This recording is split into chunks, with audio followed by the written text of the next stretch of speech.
Hello, my friends. My name is Gerdes. I'm just a professor trying to help you understand what's going on, give you context about the war in Ukraine.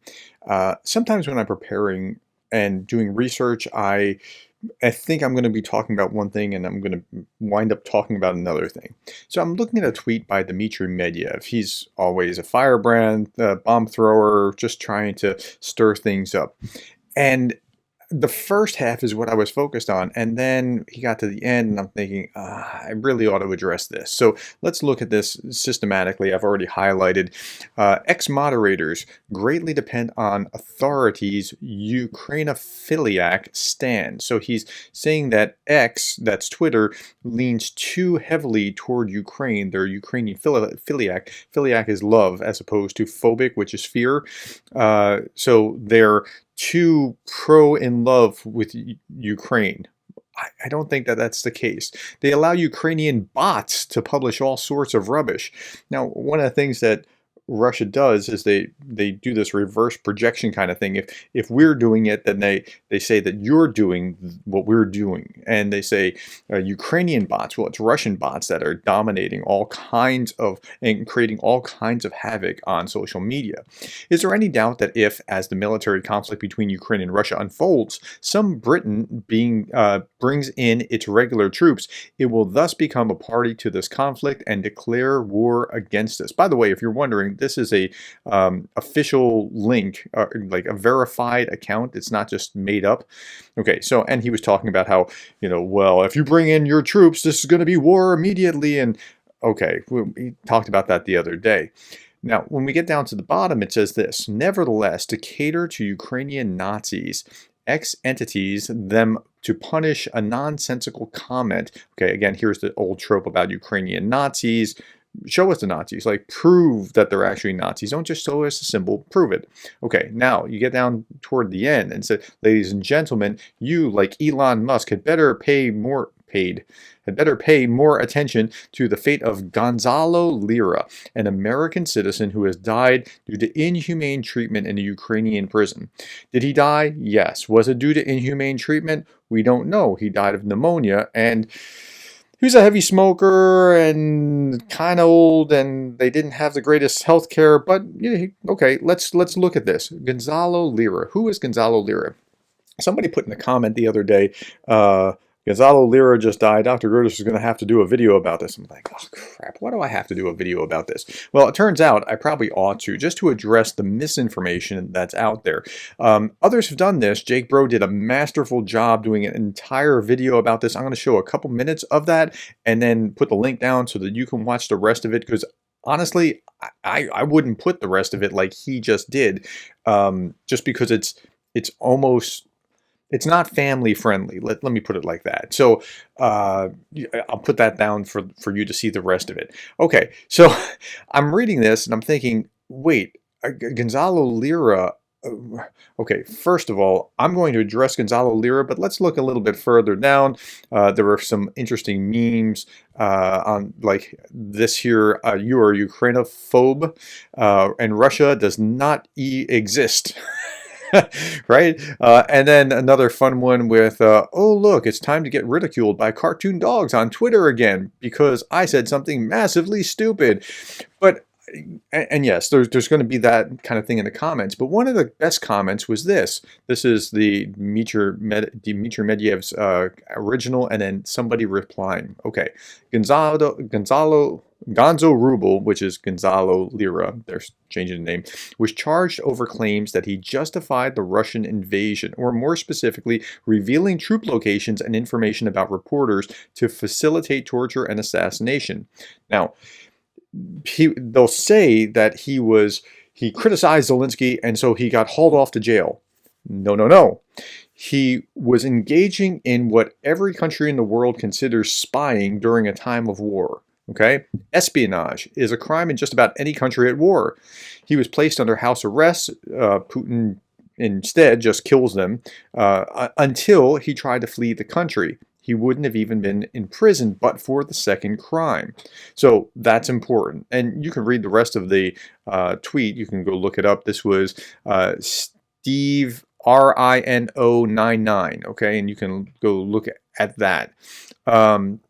So he was not accused of criticizing Zelensky, but of justifying Russian aggression against Ukraine. Article 436-2 of the Ukrainian Criminal Code of Ukraine. Their investigation found he publicly justified the Russian attack by the fact that neo-Nazi regime had allegedly been established in Ukraine. Okay, I'm not that moved by that one. Denied the facts of Russian missile strike on Ukrainian cities. That's kind of a jerk move. Okay, but this in the spring of 2022, he personally filmed the Ukrainian military tried to show their faces, insulted the soldiers. He published a video on his pages on YouTube, Telegram, and Twitter. So in doing that and making it available where Russia can see it, that's problematic. Okay, again, remember, when you're in a country, you're subjected to their laws. Now, why was he in the country? Because he's the pickup artist. He goes by the name Coach Red Pill. And if you go over here to look at Coach Red Pill Archive, if you want to be challenged to defend him, okay, if you want to be intellectually honest and you get, yeah, but he was an American citizen. Yeah, he was kind of a jerk of an American citizen who had on his videos like how to have an affair and bed hopping and go to Africa. What for sex? I mean, this is what really was going on here. So this is what he's doing, and he's in Ukraine because he's trying to pick up women, teach people how to pick up women, and so he's going there for that. Now, okay, so we just saw all this here. Now let's watch Jake talk about this and just explain just for a couple minutes, and then I'll put the balance of it because I'm not going to show like Jake's a braver man than me putting the stuff on here that I don't think I want to show my audience, but I'm going to tell you, if you want to see what he really believes, go to that Coach Red Pill. Okay, here we go. Friends, unfortunately in today's video, we have to talk about a Russian propagandist by the name of Gonzalo Lira. This has hit the mainstream news. Here's an article from Newsweek. Who is Gonzalo Lira? Pro-Putin American expat dies in a Ukrainian jail.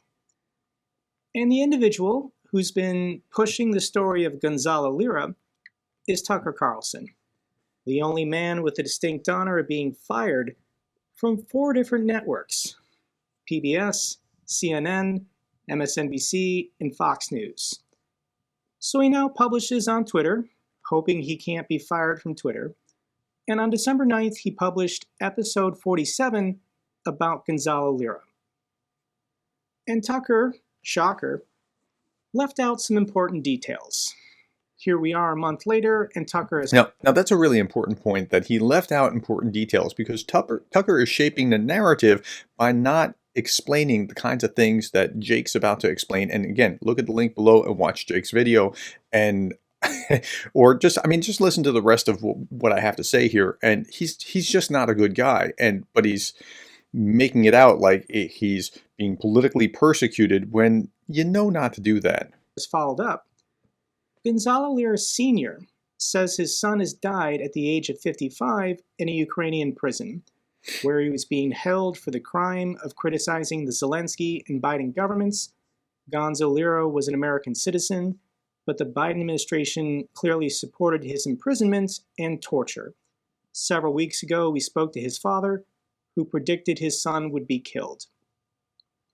It's the usual suspects online rushing to Gonzalo's defense. Here's Alex Jones. Journalists, it's a grammar error, and American citizen Gonzalo Lira has died in the hands of the oppressive Ukrainian regime. The Biden-run U.S. government did nothing to help him while he was tortured over the past year. News of his death was met by leftist celebrations. We've even got Elon Musk talking about Gonzalo Lira. An American YouTuber has been imprisoned for 5 years in Ukraine and allegedly tortured for making videos.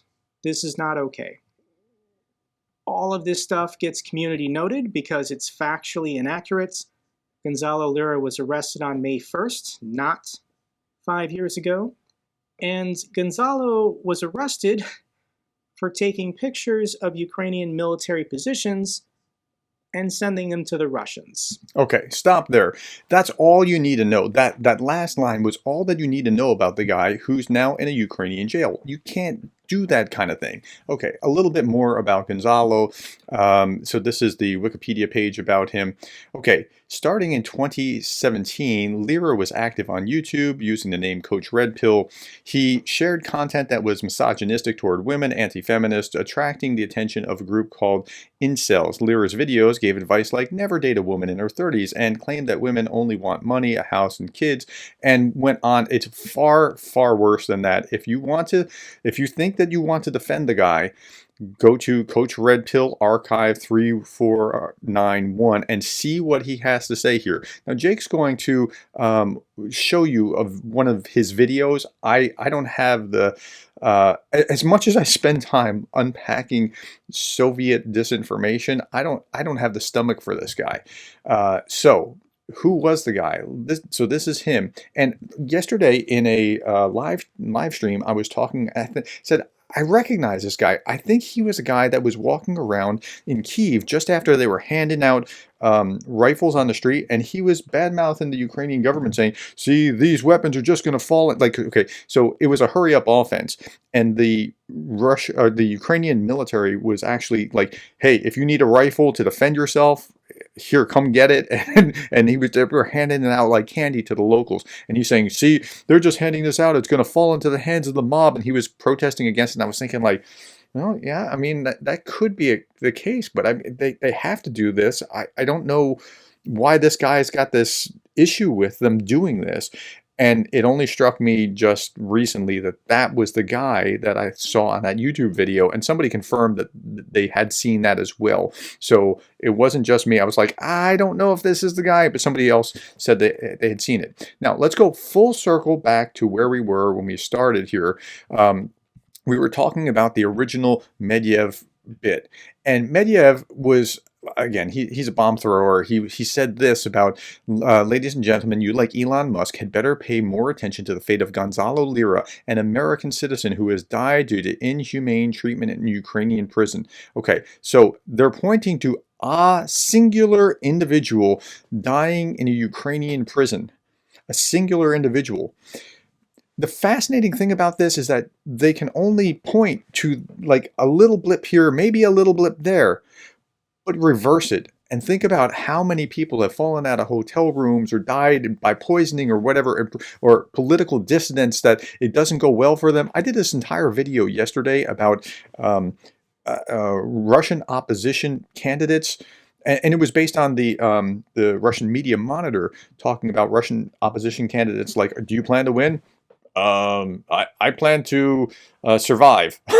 Like, no, none of them were saying that they plan to win because the game's rigged. So while they can point to this one guy in Ukraine who was, a bad guy, who died of pneumonia, he should have had better treatment, that's fair, died of pneumonia, and he was there because of treason charges, and he was under house arrest and then tried to escape, and that's why he got put in jail. They have this one character. They're only pointing to one where they have massive amounts on the other side, and it's just mind-boggling. So while I'm talking about Gonzalo Lira, it's really only a microcosm to talk about just the rampant hypocrisy that comes from folks like Medvedev and others when they say, well, you're doing this while they're doing it in spades. All right, tell me what you think about this. Thank you for your time, attention, the likes, the shares, the subscribes, the comments, and thank you for being the kind of person that cares about Ukraine.